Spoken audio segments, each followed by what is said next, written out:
Salut tout le monde, ici Abdul Malik de la chaîne Série Science Sénégal. Oui, je sais, ça fait très longtemps que j'ai pas publié de vidéo. En fait, c'est normal, j'étais pris ces derniers moments pour plusieurs raisons. Bon, mais je pense que c'est fini maintenant. Je vais reprendre le cours de mes vidéos. Et pour ceux qui ne le savent pas encore, je dispense des cours en ligne pour ce qui est des élèves de la classe de première et de terminale. Donc, ce sont des cours en ligne groupés, donc des plateformes où les élèves s'inscrivent, bien sûr, et bien sûr, c'est payant parce que j'ai pas le temps de faire des cours gratuits. Donc, parce que je reçois énormément de sollicitations d'élèves qui veulent que je leur explique sur quelques notions, ce qui est quasiment impossible parce que je ne peux pas passer ma vie à aider tout le monde. D'ailleurs, je n'aurai pas le temps pour ça. Bon, sans plus tarder, on va entrer dans le vif du sujet. On va tout d'abord parler ici de l'énoncé de l'exercice. Donc, il s'agit ici d'un exercice en rapport avec le mouvement de particules dans un champ magnétique. Donc, tout d'abord, l'exercice 5, parce que c'est nommé exercice 5 dans un livre que j'ai pris. Donc là, vous avez l'énoncé. On envisage la séparation des isotopes de l'uranium à l'aide d'un spectrographe de masse. Figure 2. Donc, la figure 2, ici, en fait, c'est un spectrographe en quelque sorte de masse. On néglige le poids des ions devant les autres forces. Donc, le poids est négligeable par rapport aux autres forces. Donc, premièrement, une chambre d'ionisation produit des ions 238U+, et AU+, de masse respectifs. M1 est égal à 238U et M2 est égal à grand AU. Ces ions sont ensuite accélérés dans le vide entre les deux plaques métalliques parallèles P1 et P2. La tension accélératrice a pour valeur U0 est égal à 4 kV. On suppose que les ions sortent de la chambre d'ionisation avec une vitesse nulle. Donc, premièrement, petit 1, quelle est la plaque qui doit être portée au potentiel le plus élevé? Justifié. Petit 1, petit 2, montrer que l'énergie cinétique est la même pour les deux types d'ions arrivant en O2. En est-il de même pour les vitesses? On doit justifier également. Petit 1, petit 3, exprimé en fonction de A et de V0, la vitesse V0' des ions AU+ en O2, c'est-à-dire à ce point-là. Donc, deuxièmement, les ions pénètrent ensuite dans une région où règne un champ magnétique uniforme nommé B, orthogonal au plan de la figure d'intensité B est égal à 0,1 Tesla. Donc, deuxièmement, petit a, indiquer sur un schéma le sens du vecteur B pour que les ions 238U+ parviennent en C'. Voici C'. Et les ions AU+ en C. Justifier la construction. Donc, deuxièmement, petit 2, montrer que la trajectoire des ions est plane. Établir la nature du mouvement ainsi que la forme de ces trajectoires. Petit 2, petit 3, calculer le rayon de la courbure R1 des ions 238U+. OK. Exprimer le rayon de courbure R2 de la trajectoire AU+ en fonction de R1 et de A. Donc, petit 2, petit 5, calculer A, en déduire V0', sachant que CC' est égal à 1,117 cm. Donc, premièrement, on nous pose la question, quelle doit être ici la plaque qui est portée au potentiel le plus élevé? On doit tout d'abord expliquer ici on doit tout d'abord comprendre plutôt que les particules qui vont être accélérées dans cette chambre sont des particules qui sont positives, à savoir des cations. Et donc les cations sont forcément attirés par des plaques négatives. Ce qui veut dire que si ça part de là à là, c'est que normalement la plaque P2 est négative et la plaque P1 est positive. Donc par conséquent, P1 en fait, la tension qui va régner en P1 ici sera supérieure aux tensions qui va régner en P2. Déjà, on sait que celui qui doit dans ce cas-là être portée au potentiel le plus élevé, c'est la plaque P1. Donc, on vient de justifier.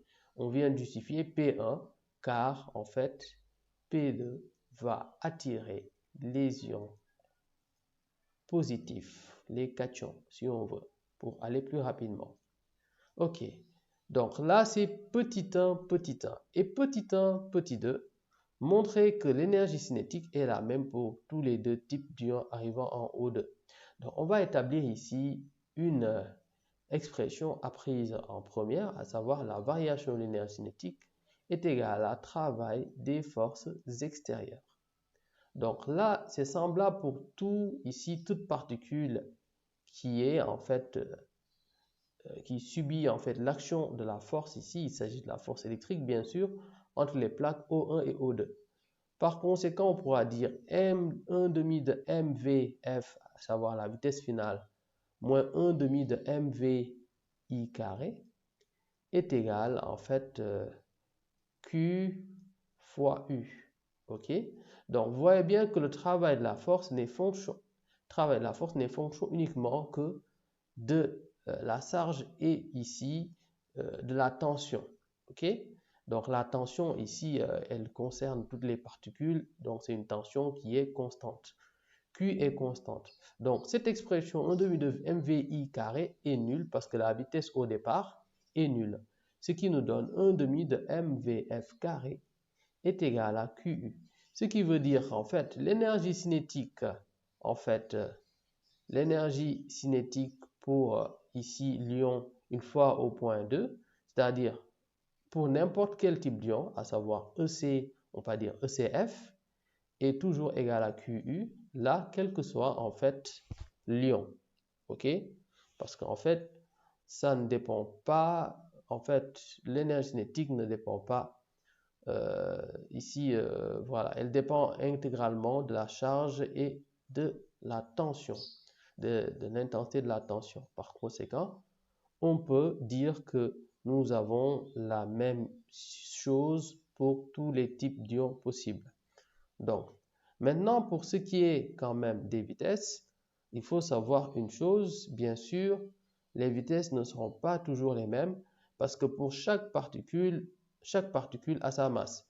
Donc, l'expression de l'énergie cinétique ici, c'est 1 demi de M1 V, on peut nommer cette fois-ci V0 si on veut, comme ça a été stipulé ici. Donc, déjà, on a dit que V0, on considère que V0 sera la vitesse de l'ion 238U plus 1 demi de MV0 carré est égal à QU. Pareil pour la particule AU plus 1 demi de M, on va dire 2, V0' carré est égal à QU. Déjà, les masses M1 et M2 sont différentes. Par conséquent, les vitesses V0 et V0' seront différentes. Ok, on peut sortir ici que V0 différent de V0', vu que en fait le rapport, si vous regardez bien, les masses ne sont pas du tout les mêmes. Ok. Maintenant, on peut aller à l'autre point qu'il s'agit ici d'exprimer en fait A en fonction de A et de V0, la vitesse V0' des ions AU plus en O2. Maintenant, nous devons ici déterminer V0' ici en fonction de A, à savoir le nombre de masse A, V0. Et bon oui, c'est que ça. Ok, en fonction de A et V0. Donc, on doit déterminer V0' en fonction de A et de V0. On va déterminer les expressions. On a expliqué que les énergies cinétiques sont partout les mêmes. Donc, 1 demi de M1V0 carré est égal à 1 demi de M2V0' carré. Donc, on peut simplifier les 1 demi. Ok. Donc, nous aurons M1V0 carré est égal à M2V0' carré. Donc, moi, ce qui m'intéresse, c'est V0' que je dois exprimer en fonction de V0 et de A. Or, on rappelle les circonstances. M1 correspond à 238U et M2 correspond à AU. Ok? U étant en fait l'unité atomique de masse, à savoir 1,66 10 puissance moins 27 si vous voulez. Donc là, on va réécrire les expressions. On aura 238U facteur de V0 carré est égal à AU V0' carré. Donc U, vous voyez bien, les U peuvent être simplifiés de part et d'autre. Donc on aura en fait V0' au carré qui sera égal à 238 et A, qu'est-ce que je vais faire? Je vais le déplacer au second membre. Ici, il multiplie, donc en allant dans le second membre, il va diviser. Donc sur A, facteur de V0 carré. Donc ce qui m'intéresse bien sûr, c'est V0. Donc je vais faire racine de toute cette expression qui revient à écrire la racine de toute cette expression. On aura V0' est égal. Donc racine de V0 carré, c'est V0. Ok, donc racine de 238 sur A. Donc voici l'expression qu'on nous demandait. On a l'expression de V0' en fonction de V0 et A, tout simplement. Ensuite, nous allons ici, bien sûr, entrer dans la deuxième phase, celle où vous aurez les particules qui seront, en fait, qui vont pénétrer dans la région où va régner le champ magnétique B. Par conséquent, on doit indiquer sur un schéma le sens du vecteur B pour que les ions, ici, donc en deuxième lieu petit 1, déterminer le sens du vecteur B pour que les ions 238U+ parviennent en C. C' et AU+ parviennent en C, justifier la construction. Moi, ce que je vais faire, c'est je vais reprendre cette figure, je vais l'agrandir et vous allez comprendre comment on s'y prend. Voici le schéma et c'est de là que partent, vous avez les particules. Vous aurez les particules qui vont partir d'ici et qu'en fait qui vont venir dans ce sens. On doit rappeler ici que les particules sont positives et donc on va utiliser la règle de la main droite. Les particules sont positives, la vitesse elle est dans ce sens, donc vous aurez QV qui va aller dans ce sens-là. Vous voyez bien où j'ai indiqué la flèche, c'est-à-dire elle va aller dans ce sens. Ok? Bien sûr, vous aurez en fait un circuit qui va faire ici un cercle qui va progressivement venir dans ce sens, ce qui veut dire par conséquent que la force doit être orientée vers le bas. En utilisant la règle de la main droite, vous aurez ici QV qui va être porté par les quatre droits, ok, en partant de l'index à ici l'auriculaire, ok, et d'autre part, vous aurez la pousse qui va en fait être en rapport avec la force de Lorentz, ok, qui va en fait, c'est elle qui fait varier, c'est elle qui fait en fait tourner les forces qui vont venir dans ce sens, ok, les particules qui vont venir dans ce sens. Et par conséquent, le champ magnétique, lui, doit être orthogonal à leur axe. Maintenant, comment doit être le champ magnétique? Le champ magnétique, dans ce cas de figure, si vous utilisez la règle de la main droite, c'est aisé. On sait que le champ magnétique sera ici sortant. Ok, donc vous allez ici mettre un petit comment on l'appelle lui, un petit point au milieu pour dire que B est sortant. Donc vous dites ici que B est sortant, ou bien si vous voulez, vous faites B comme ceci, avec un cercle et un point central au milieu, tout simplement. Bon, je vais de ce pas déterminer la trajectoire. Ok, bon, le temps de déplacer ici le compas par exemple. Voilà ce qu'il en est. Bon, on va utiliser le compas. Voilà, nous aurons en fait trajectoire qui sera comme ceci. Ok, qui va venir dans ce sens. Ok.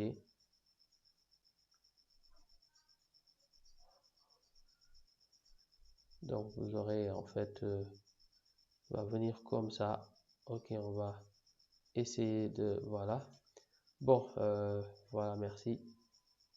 Voilà où nous en sommes. On fait le tracé dans ce sens et nous avons la trajectoire qui est ici circulaire. Si vous voyez bien, chaque particule va faire, chaque particule suivant sa masse et sa vitesse va faire en fait un cercle, ok?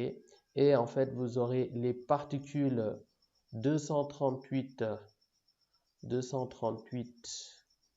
U+, qui vont atteindre le point C', ce qui veut dire qu'ils sont plus lourds, logiquement, parce que leur rayon est plus grand. Et d'autre part, les particules AU+, vont partir de ce point-là jusqu'au point C, ce qui veut dire que en fait, A est inférieur à U. Bon, ça, j'ai pas besoin de vous le dire. Normalement, c'est évident. Quand vous avez en fait un rayon de cercle plus grand, ça veut dire que la particule est plus grande, tout simplement. Bon, mais ça, c'est un autre cas de figure. On y viendra dans l'exercice. Bon, maintenant qu'on a fini de parler du schéma en tant que tel, on va maintenant s'intéresser. Bon, je vais mettre ici B sortant en faisant la représentation du cercle du point central au milieu. Donc, on va s'intéresser maintenant en fait au fait de démontrer que la trajectoire des ions est plane. Pour cela, on va mettre en application le théorème du centre de l'inertie qui nous donne que MA vecteur est égal à ici les sommes des forces. Donc, comme on l'a dit plus tôt, le poids est négligeable, donc on va juste considérer la force de Lorentz à ce niveau. Donc, la force ici de Lorentz, MA, sera ici égale à QV, ok, facteur de B. Donc, on aura ici le produit de deux vecteurs. Donc, là, déjà, on aura A est égal à Q sur M VB. Voilà. Donc, cette expression veut dire quoi exactement? Si on doit interpréter cette expression, ça veut dire que A est en fait perpendiculaire au plan ici porté par V et B. Donc, A est perpendiculaire et orthogonal ici au vecteur V et au vecteur B. Donc là, c'est largement suffisant pour dire que le mouvement est plan. En fait, on va dire que A est orthogonal. OK, au plan VB. OK, au plan porté par les vecteurs V et B. OK. Par conséquent, on peut aussi dire que A est en fait orthogonal à V, pareillement que A est également orthogonal à B. Bon, déjà, si on part du principe que A est orthogonal à V et B, ça veut dire qu'il s'agit d'un mouvement, que le mouvement est plan. Il s'agit d'un mouvement plan. On peut aussi dire que la trajectoire est plane, tout simplement. Ok, l'autre information qui m'intéresse, c'est A par rapport à V. On peut dire également que comme A est ici, comme on l'appelle déjà, orthogonal à V, on peut aussi dire que A, en fait, A qui n'est autre que AN plus AT, ok, et T, en fait, c'est la tangente. La tangente ici, ce qu'on appelle ici la représentation tangentielle de A, et ici fonction de la vitesse. Or, si A est orthogonal à V, ok, donc ce qui veut dire qu'ici AT est égal à 0, ce qui veut dire que D de V sur D de T est égal à 0.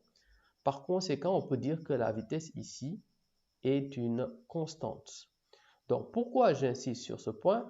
Parce que la question qui va venir après, c'est d'établir la nature du mouvement ainsi que la forme de ses trajectoires. Donc, si la vitesse est constante, c'est qu'il s'agit d'un mouvement uniforme. Ça, c'est logique. Maintenant, ce qui va nous intéresser après, c'est en fait, c'est la forme de la trajectoire. La forme de la trajectoire, on va revenir sur le principe que A sera dans ce cas-là uniquement égal à l'accélération normale. Et on revient à la première expression de base qui dit que A est égal à Q sur M V vecteur scalaire B vecteur.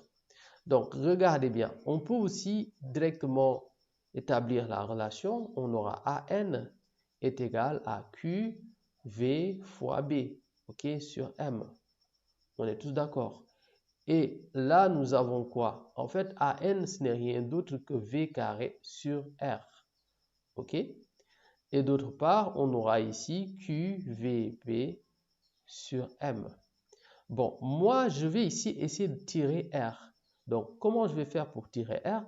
Je déplace R dans le second membre et QVB sur M, je vais le déplacer dans le premier membre. Ce qui me permet d'avoir, en fait, MV carré sur QVB est égal à R. Donc, là, vous avez V carré ici et V, on peut les simplifier.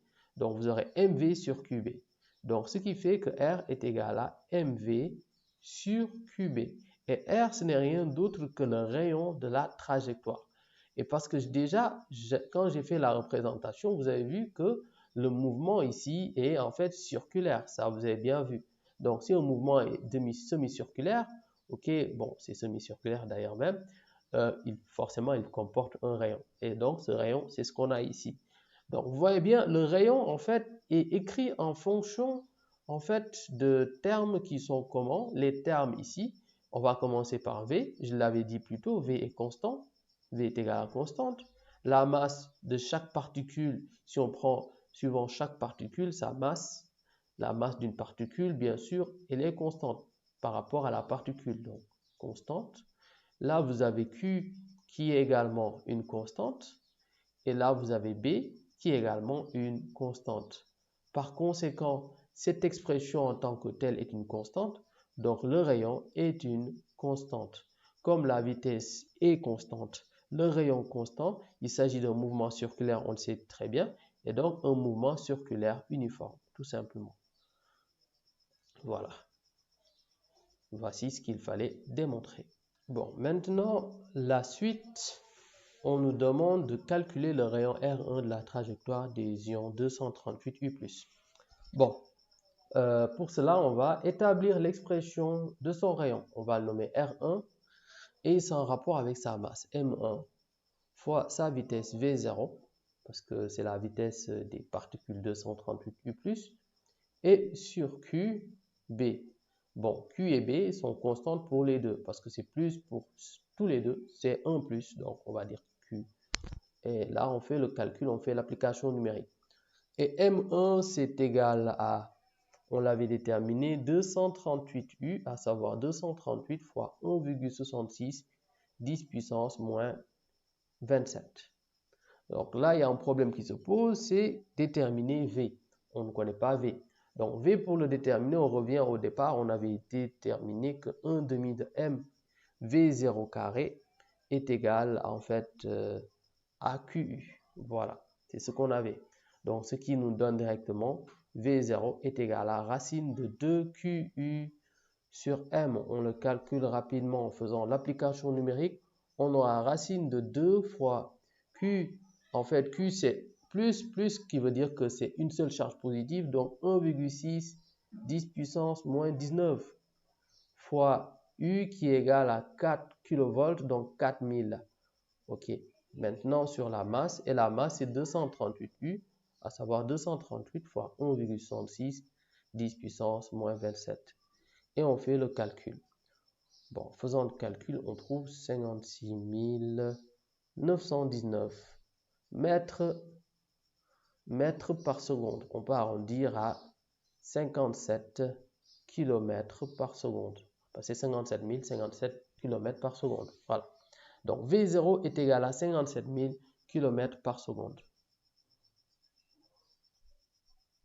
Bon, maintenant, comme on a déterminé V0, à savoir 57 000 km par seconde, ou 57 10 puissance 3, parce que la vitesse doit être en mètres, 57 10 puissance 3 mètres par seconde. Et Q, comme je l'ai expliqué, c'est 1,6 10 puissance moins 19, c'est 1 fois 1,6, bon, toujours 1,6.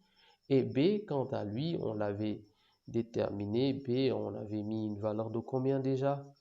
Attendez que je revienne, on avait mis B est égal à 0,1. Voilà. B est égal à 0,1 et on procède au calcul. Bon, rapidement, on aura, après avoir calculé, ok, les calculs que j'ai déjà fait, je trouve 1,4 à peu près, une valeur de 1,4, donc on va dire 1,4 mètres. Voilà. Donc R1 est égal à 1,4 mètres. Ensuite, exprimer la rayon R2 de la trajectoire des ions AU+ en fonction de R1 et A. Bon, déjà, on se souvient que, ouais, bon, je vais donner l'expression de R2. Pour le moment, je n'ai pas encore d'idée. Donc, j'ai M2V0' sur QB. Or, ceci, on peut directement sortir QB en fonction de R2 et de MV0. En déplaçant QB dans le premier membre et R2 dans le second membre, chacun, on va les intervertir et chacun va prendre la place de son prochain. On peut faire pareil pour QB et R1 aussi dans l'autre cas de figure. Donc, dans tous les cas, vous aurez QB pour ce cas de figure est égal à M2 V0' sur QB excusez-moi, erreur, sur R2 autant pour moi. C'est R2 que je déplace dans le second membre. D'autre part, si on part de cette expression, on aura également QB qui est égal à M1 V0 sur R1. C'est bon. Or, on avait exprimé également. Donc, je vais partir de ces deux relations pour déterminer R2 en fonction de R1. Bon, je vais mettre R2 que je multiplie ici, ok, et R1 qui va venir ici. Donc, j'aurai R1 M2 V0' est égal à R2 M1 V0. Or, V0', oui, V0', on avait déterminé son expression plus tôt dans l'exercice. V0', en réalité, ce n'est rien d'autre que, je l'avais mis, je crois, c'est V0 racine de 238 sur A. Voilà, c'est V0 racine de 238 sur A. Donc, cette expression peut finalement s'écrire R1 facteur de M2 fois, cette fois-ci, V0', à savoir, se remplace par cette expression, facteur de V0 racine de 238 sur A est égal à R2 M1 V0. Donc, j'ai V0 partout, je peux les simplifier. Maintenant, j'ai R1 et R2. Bon, M2 déjà, on rappelle M2. M2, c'est AU. Et M1, c'est 238U. Donc, ce qui me permet d'avoir R1 fois AU, ok, racine de 238 sur A est égal à R2 fois 238U. Donc, U, je peux simplifier également U ici. Et rapidement, je vais déplacer U dans le second membre. Ici, il multiplie. Donc, ici, il va dans le premier membre. Ici, il va diviser. Donc, ce qui fait R1 facteur de A sur 238 fois racine de 238. Excusez-moi, je suis un peu enrhumé, sur R2. Voilà ce qu'on a. Bon, là, il suffit de faire très simple. Là, c'est juste suivre les règles de calcul apprises en classe de seconde ou même en classe de troisième. Donc, j'aurai R1. Donc, ici, j'aurai racine de... Je vais mettre ça au carré et mettre sous le radical, ce qui fait A carré sur 238 au carré fois 238 sur A. Donc là, je peux simplifier A carré et A. 238 au carré et 238 est égal à R2. Voilà ce qu'on a. Bon, donc finalement, j'aurai R1 facteur de A sur 238 est égal à R2. Voilà l'expression qu'on nous demandait. R2 en fonction de R1. Voici l'expression au final. En dernier lieu, nous avons à calculer A, sachant que CC' c'est 1,77 cm. Bon, CC' c'est quoi? CC', c'est la distance entre C et C'. Voilà. Donc, cette distance vient du fait que vous avez ici deux cercles. Donc, je vais représenter les deux cercles. Et chaque cercle a ce qu'on appelle ici un diamètre. Vous avez ce diamètre. Vous avez à prendre ce diamètre, le diamètre du petit cercle et le diamètre du grand cercle. OK. Donc, cette distance que vous avez ici, OK, en partant du principe qu'ils partent tous les deux, voilà, du même point, OK, donc vous aurez un cercle qui va démarrer plutôt, le cercle démarre ici, l'autre cercle normalement il démarre ici. Après, bon, on va essayer de représenter, vous aurez un cercle qui vient là, voilà. Et donc cette distance-là, CC' sera la différence entre les deux diamètres. Donc CC' ne sera rien d'autre que la différence entre les diamètres. On va dire D1 moins D2. Et D1, ce sera en fait 2 fois R1 moins 2 fois R2. Ce qui va faire 2 fois R1 moins R2. Voilà. Et ça, c'est ce qui correspond à CC'. Voilà. Donc, on aura ici 2 facteurs de R1 moins R2 est égal à CC'. Voilà. Déjà, on sait que R2, c'est en fonction de R1. Donc, on peut écrire 2 facteurs de R1 moins R1 facteur de racine de A sur 238. Et ça, c'est égal à CC'. Par conséquent, je peux réécrire toute cette expression partant du fait que là, c'est en fonction de R1. Donc, j'ai 2R1 facteur de 1 moins racine de A sur 238 qui est égal à CC'. Bon, là, finalement, je peux écrire 1 moins racine de A sur 238 en facteur en déplaçant 2R1 dans le second membre, bien sûr, qui va venir ici et diviser CC'. Excusez-moi. Donc, 1 moins racine de A sur 238, OK, égale à CC' sur 2R1. Par conséquent, racine, parce que c'est A que je veux avoir, je vais changer le signe de toute cette expression. Donc, j'aurai, en mettant le signe moins devant, ce qui me fait racine de 238, de A sur 238, moins 1.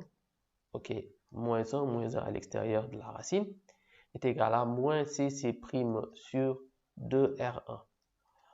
Rapidement, j'aurai racine de A sur 238 est égal à 1 moins CC' sur 2R1. Comme c'est toujours A que je veux avoir, je mets toute cette expression, ou plutôt je vais en fait ici réécrire. Je vais racine de A sur racine de 238. OK, donc il est important pour tout élève de maîtriser des bases apprises en classe de seconde, normalement dans ce qu'on appelle calcul dans R, chapitre extrêmement important, parce que c'est là où ça devient intéressant. Donc, vous aurez finalement racine de A, parce que racine de 238 qui est au dénominateur va venir multiplier de ce côté. Donc, vous aurez est égal à racine de 238 facteur de 1 moins CC' sur 2R1. Donc, en mettant tout ça au carré pour avoir A, donc je mets tout ça au carré, ça me donne A. A est égal à racine de 238 au carré. Donc, 238 facteur de ici, 1 moins CC' sur 2R1 qui sera lui au carré. Et on fait le calcul. On va faire ici l'application numérique. Et donc, ça me fait 238 facteur de 1 moins CC', c'est 1,117 cm.